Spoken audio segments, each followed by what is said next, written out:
On va parler jeux maintenant, on va parler cuisine et jeux en même temps avec un jeu de société qui s'appelle Baba au Rhum et c'est Zoé et Zélie qui l'ont testé pour nous au micro d'Anne-Sophie Montoisy. Une toute nouvelle séquence dans cette émission. Aujourd'hui, on a testé pour vous des jeux. Plus exactement, c'est Zoé et Zélie qui ont testé au micro d'Anne-Sophie Montoisy un jeu culinaire qui s'appelle Baba au Rhum. Oui, tout à fait, Olivier. Donc c'est Baba au Rhum et ça s'appelle même Baba au Rhum, le choc des chefs. Le choc des chefs. Le choc des chefs. Alors, je me suis prêtée au jeu aussi avec Zoé et Zélie. Donc Zoé, 12 ans, Zélie, 8 ans, je réfléchis. Donc il est noté sur le jeu que c'est à partir de 9 ans, mais sincèrement, dès qu'on peut lire et qu'on a quelques connaissances en cuisine, et c'était deux petites férues de cuisine, hein, donc ça aide peut-être. Ça tombe bien. Voilà, ça tombe bien. Donc d'abord, autant dire qu'elles ont adoré. Elles ont adoré parce que c'était un principe de jeu qu'elles ne connaissaient pas. Donc c'est un peu un style de jeu de famille, on va dire, pour résumer, hein, très fortement, hein, parce que je vais vous expliquer après comment ça fonctionne. Mais c'est vraiment très participatif. Il faut avoir peut-être une petite connaissance générale en cuisine et encore, j'ai envie de dire. Je ne l'ai pas, mais Zoé et Zélie l'ont. Donc elles ont adoré vraiment le concept de se dire ouais, chouette, un jeu autour de la nourriture, c'est un peu comme Top Chef mais devant un jeu de société. Et il faut dire qu'à ce moment-là, on n'allume pas l'écran, donc ça change tout, évidemment. Et j'imagine évidemment que c'est un jeu tout à fait didactique puisque nos connaissances culinaires sont plus grandes après qu'avant. Exactement. Et puis même au niveau de la culture générale, voilà, les questions sont très très variées. Ça peut aller vraiment d'une question vraiment liée à la pâtisserie à une question beaucoup plus générale de règles, j'allais dire AFSCA même.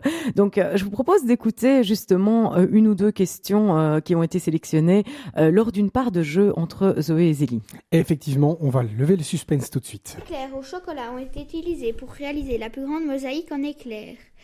A. 2560, B. 23 700. 23 700. Oui. Donc tu peux prendre soit deux cartes atelier, soit deux cartes recettes, soit une carte atelier et une carte recette. Chocolat et Paris-Brest. Vas-y, pose-moi une question.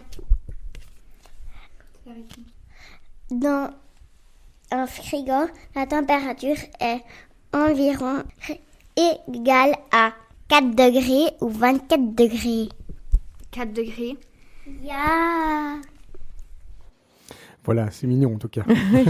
Mais voilà, donc c'est le type de questions, donc c'est vraiment diversifié quoi, au niveau des questions. Alors il faut vraiment dire que le but de ce jeu, c'est de créer des pâtisseries à l'aide de cartes ingrédients et il faut respecter une commande. Donc par exemple, vous allez tirer la carte Paris-Brest dont Zélie parlait. Et bien donc on va découvrir que sur la carte Paris-Brest, il faut par exemple trouver en ingrédients de la crème, il faut trouver du savoir-faire. Donc ça, Zoé va nous expliquer juste après hein, en quoi ça consiste. Et puis, il faut par exemple trouver de la pâte hein, pour faire le Paris-Brest. Et alors, il faut collectionner ces cartes. Et alors, c'est un petit peu vicieux parce qu'on peut aller les piquer chez notre concurrent, l'autre personne qui joue avec nous. Et donc, parfois, c'est très, très, très frustrant. Je prends mon exemple. J'ai beaucoup râlé parce que j'avais 2 recettes qui étaient quasiment complètes et je me suis fait voler tous mes ingrédients en dernière minute et j'ai perdu la partie. Et forcément, à chaque fois, il manque chaque fois un ingrédient crucial. Ah ben oui, évidemment, évidemment. Et c'est l'avantage, c'est que parfois, il y a des jokers. Donc, on peut aller rechercher de temps en temps un petit ingrédient ailleurs ou alors choisir une autre recette. Alors effectivement, c'est un jeu de cartes, ça vous venez de le dire. Oui, on n'est pas du tout sur un plateau, hein. On est vraiment un jeu de cartes. Et c'est ça qui est chouette aussi, c'est qu'on peut l'emmener partout parce qu'on est sur un format assez petit.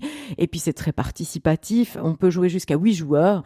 Nous, on a joué à 3, donc évidemment, à chaque fois qu'on a fait une partie, parce qu'on en a fait quelques-unes, on était 3 ou 4 maximum. Et à 8, ça doit être super sympa aussi, parce qu'évidemment, il y a nettement plus de suspense aussi. Absolument. Alors comment ça fonctionne les cartes? C'est tout de suite Zélie et Zoé qui vont nous l'expliquer. Donc, Zélie a perdu. J'ai pioché un joker. Donc, un joker, ça sert... en fait, il y a des ingrédients dessus. Du coup, là, je vois qu'il y a du chocolat, de la crème, des fruits, des amandes et de l'alcool. Donc, moi, j'ai besoin, par exemple, des amandes. Donc, je vais l'utiliser comme joker. Donc, en dessous de ma tarte amandine, je vais mettre mon joker. Donc il me manque un savoir-faire. Donc le savoir-faire en fait c'est on roule avec le rouleau, on mélange avec le fouet, c'est tous les ustensiles qui servent à faire les recettes. Voilà, donc ça s'appelle Baba au rhum. Ça s'appelle Baba au rhum. Franchement, je le conseille à tous parce que c'est très sympa. Ça change un petit peu des jeux de société traditionnels. C'est facile à emporter partout. Ça apporte des compétences et des connaissances supplémentaires. Ça apprend aussi la loi de la vexation et à rester zen autour de la table. Je sais pas ce que ça donne avec des mauvais joueurs parce que moi, je suis une très bonne joueuse, mais franchement, je râlais fermement. Donc Baba au rhum à emporter partout et à jouer en famille. Alors on retrouve toutes les infos sur le site babaaurum.fun ou sur la page Facebook Baba au rhum le jeu ou bien encore sur Instagram babaaurum_jeu.